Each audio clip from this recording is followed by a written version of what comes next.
Welcome to another episode of Roll Up a Poet. So get your blunts rolled and your drink poured. Alright, now look. So for this one, we gonna go ahead and catch this clip. You know what I'm saying? Of Sheriff Grady Judd, whatever. So the title say suspect killed after beating elderly man with brick. Got my blunt rolled. So let's get right into it. How about that? This evening so that we can report to you as we always do on a significant event. We report as soon as we can. I always give this disclaimer. The information that we give you tonight is very early in the investigation and certainly is subject to modification as the investigation goes on. But if we waited until we gave you absolutely 100% totally accurate information, I would be talking to you in about 6 months whenever the medical examiner's report came back. But I want to introduce someone to you. This is Kente Gavin. He's 41. He spent over half of his life in the Florida prison system. You might ask, my goodness, what did he do? He sexually battered a child, and he spent 16 years, and then he was released on probation. And then he failed to register, and he went back to prison for another 7 years, for a total of 23 years. In addition to that, he has just been released in the last little while from prison. And he was living in this community at what the neighborhood referred to as the Chomo house, the child molester house. And he was living in a child molester house because we continue to have checks on them. The last time we checked on this house was October the 31st, Halloween. So let me take you to about 3:07 this afternoon. We received a 911 call that there was a man out here with a brick, and he was beating an elderly man in the head. So he was beating this elderly man in the head, and another lady, a witness, tried to shove our suspect off of our victim. When she was successful in doing that, he chased our second victim into a shed where he beat her up and stole her cell phone because she said she was calling 911. He said over and over, I am not going back to prison. They will have to kill me. Information was relayed that it was an armed person acting erratic who was in the process of beating an elderly man, and our deputies arrived. Our deputy Diaz was the first to arrive by himself, and he was followed up by Deputy Sheriff Soko and Mathis. Deputy Diaz told our suspect several times, throw down the brick, throw down the brick, throw down the brick. He refused. Not only did he refuse, he started toward the deputies.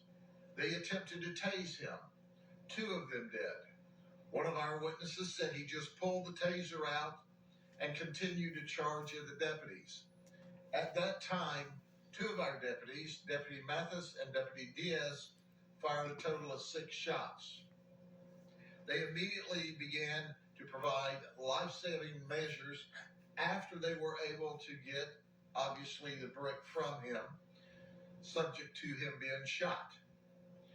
He was transferred subsequently to Lakeland Regional Health, where he succumbed to his injuries. Now, interestingly, 2 of our witnesses were incredible.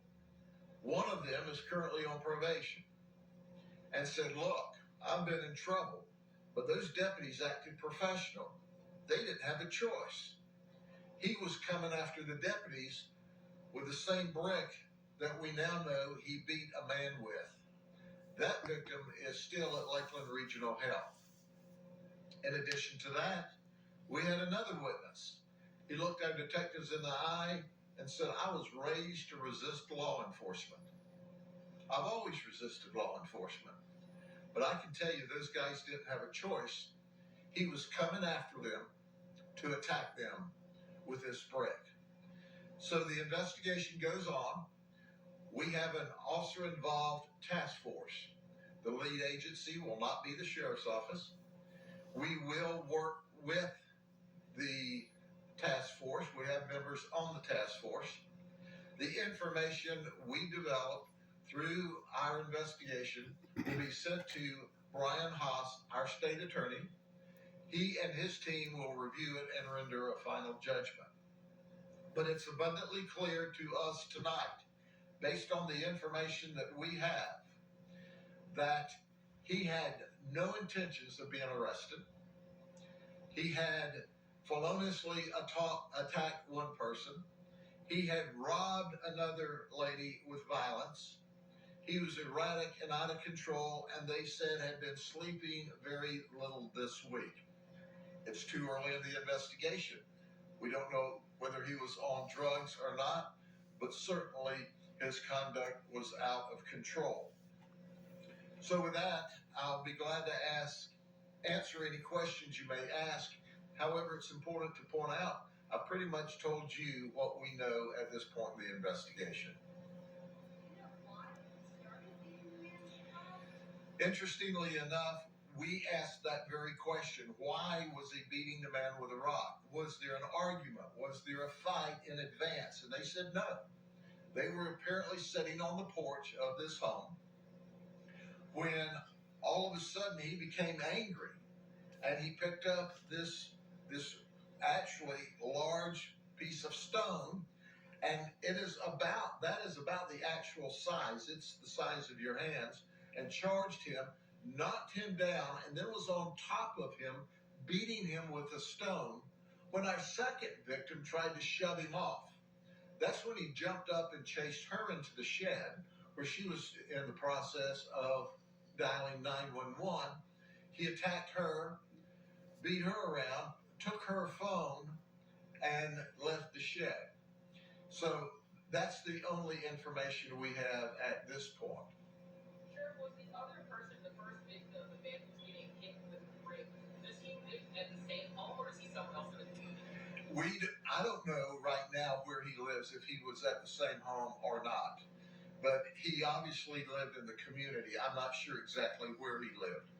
Here's what's important to understand is for reasons that we don't know early investigation, he had not been sleeping much, had been acting erratic, and all of a sudden attacked what was described on 911 as an elderly white male with a brick. Our deputies came here to save his life, to protect him, to stand in the gap between good and evil. And they were forced to shoot him when the taser did no good. I believe, based upon the early information, this was clearly a suicide by cop. He had been in prison over half of his life for sexually battering a child. And he said over and over, "I am not going back to prison. I am not going back to prison. They'll have to kill me." And that's what he did. He made us kill him. It was his choice to be shot tonight. We didn't make that decision. He did, and we obliged him. When did it start? Something's changed. Something's different. Please.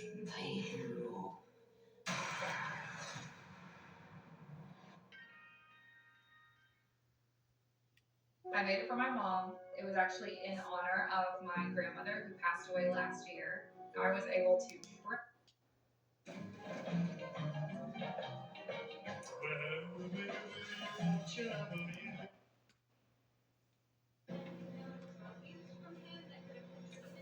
Drug use will be part of the ongoing investigation. We're not sure. We know he was unemployed.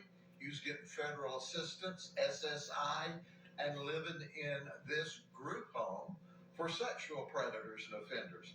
I mean, this guy is the worst of the worst. He is a sexual predator that abused a child, sexually battered a child. And he was on SSI and living as the folks said in the neighborhood in the Chomo house.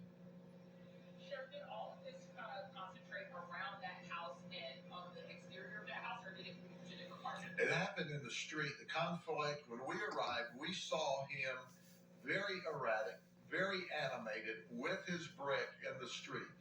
We told him over and over, throw down the brick, throw down the brick, throw down the brick, and he didn't. We tried to tase him as he advanced on us and came toward us. Did not do any good, and that's when the deputy shot. What do you say to someone who has a similar background or history like him, who's thinking about, I guess, acting erratic? Well, you know, the bottom line to this is he did not have to end up like he did. He made that decision. But he was erratic. He committed several felonies tonight. And he knew he was going back to jail and ultimately probably back to prison. And previously, and I forgot to mention to you, he had in addition to all of this, he had a long criminal history, a remarkable criminal history. I think he had a total of 24 previous felony charges in addition to a sex charge, everything from burglary, theft, arson, weapons charges, aggravated assault. This wasn't his first rodeo. This is a bad man.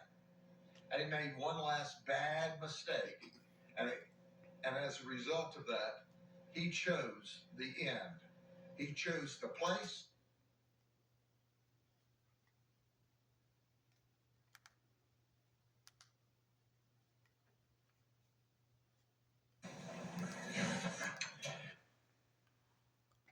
All right. Now y'all heard that, right? Man, listen. So I'm gonna put it like this, right? I only got one thing to say because Sheriff Grady, you know what I'm saying? He cooked. So I don't got to put too much on it. So I'm going to say this, right? Black Wolf, tap in, tap the fuck in. Now for this one, that guy that they just showed, yeah, he is crazy. Him right here. This guy is crazy. You know what I'm saying? But that's how it be, man. You know what I'm saying? He is crazy times insane. Good evening, everyone. This is what you call an insane man. This dude right here. He is what you call insane.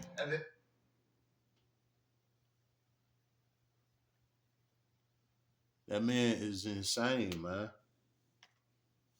He insane because he didn't have an intended target. You know what I'm saying?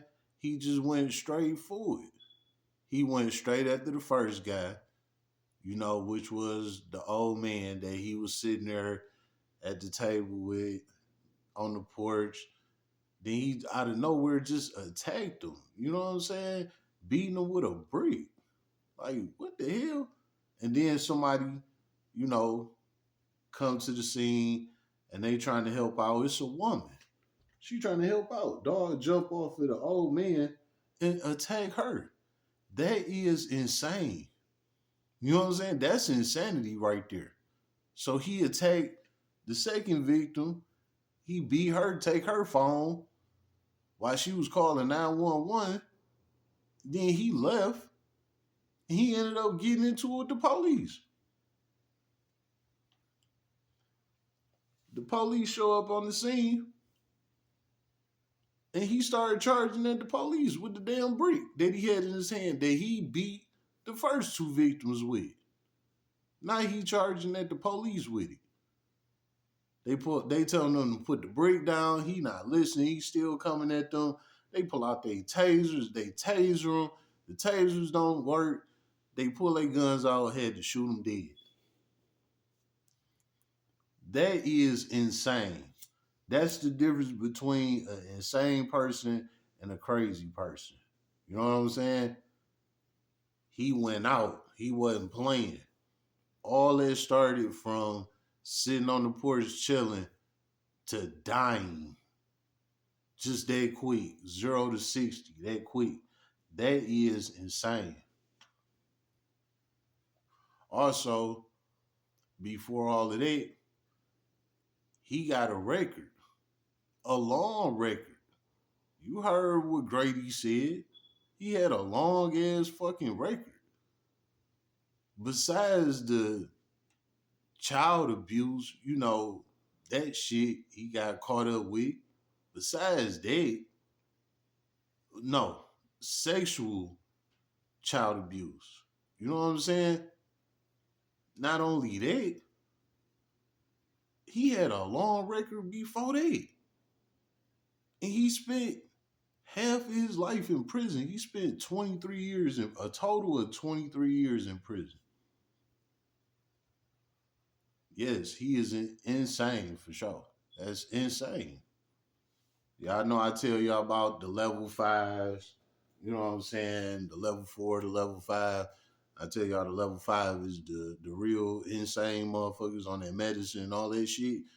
That's where he did his time at. He did his time at level 5. Straight up. You know what I'm saying? Cause this motherfucker, he off his shit. Now, speaking on that just go to show you all of them essay guys, sexual guys, on minors and stuff like that. They all don't get no slap on the wrist 3, 4, 5 years. I told y'all some of they is being cooked, and he got cooked. He got 16 years on his first one. You know what I'm saying? So they booked his ass. Now, why did the parole board let him out? I don't know. Maybe they felt like he did enough time or whatever, so they gave him a chance. And they shouldn't have. You know what I'm saying? Because this guy was a career criminal. You know what I'm saying? Before that shit. And then he did what he did. To get all that time in prison, they should have left his ass in there. But they didn't. So, shit. They let him out. He did some bullshit while he was on parole. They sent his ass back to prison for another what? 7 years. Totaling out to 23 years in prison. Then he get out after that. He do this crazy ass shit. And took himself out the game. He didn't kill nobody and got himself killed by the police. That is insane. You know what I'm saying? All these other people we've been seeing, the McDonald's lady, and a couple other crazy motherfuckers, we've been doing the reactions on, they asses was crazy. They had targets. They knew what the fuck they was doing, and they just crashed out. They dumb asses just in jail, and they about to rot in jail for the rest of their life. Them motherfuckers just crazy. You know what I'm saying? But this guy right here, he got himself smoked, and he said he ain't going back to prison. And he wasn't capping. A lot of niggas say that shit, and they ass go right back. He wasn't capping. He said, fuck that. He ain't going back, and he made sure of it. You know what I'm saying? He pulled the tasers out of him, all type of shit. Like, dude is insane. So they had to lay him down. You know what I'm saying? He was a force to be reckoned with, straight up. And they found out that day. You know what I'm saying? They said this what? They said 9 days ago. You know what I'm saying? I just so happened to came across this, so I was like, hey, we gotta watch this. This serious work right here. You know what I'm saying? And this dude was real life insane in the brain, straight up. He grew up crazy and became insane. You know what I'm saying? Like it wasn't no gray area with him. He came up crazy and turned insane. straight up. And this is perfect example of that. He straight crashed out over nothing. At that, he just sitting there with an old head on the porch chilling and just picked up a brick and got the mashing him. Like, what? That is insane. Then go after the second victim, mash her, then go after the police and get smoked. Insane in the brain. Yeah, he was tired of life, man. Life had him beat. That insanity, it took him out. It was the demise of him. But that's how this shit go, man. So, my wrap up on this is an insane person right here. You know what I'm saying? How about that? It's been another episode of Roll Up a Poet. So get your blunts rolled and your drink poured.